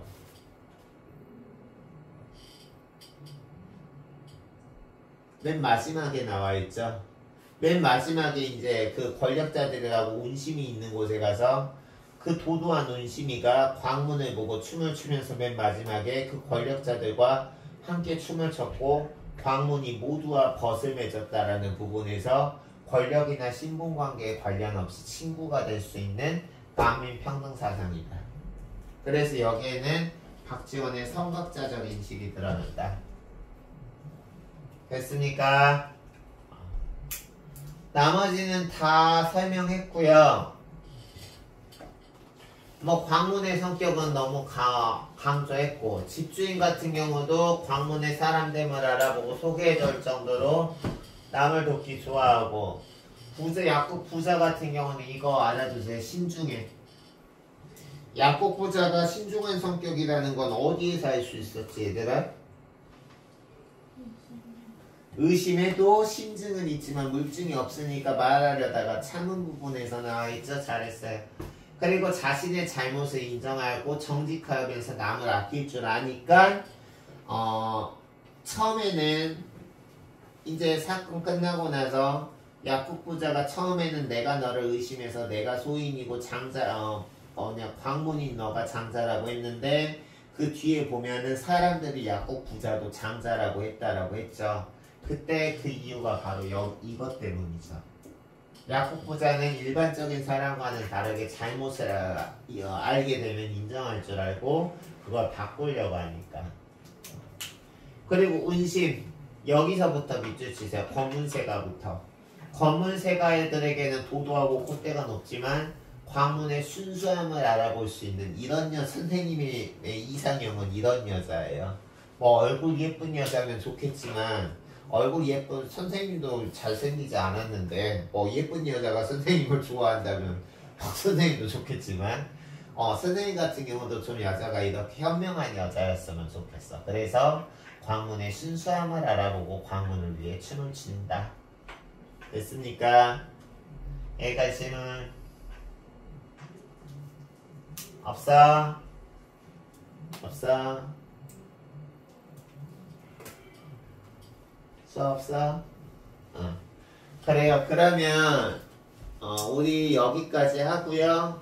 10분 쉬었다가 우리 다음 시간에 가난한 사람 노래하고 그리고 이제 너희들 하면은 각자 문제풀이 하면서 개별적으로 질의 응답 받도록 할게요.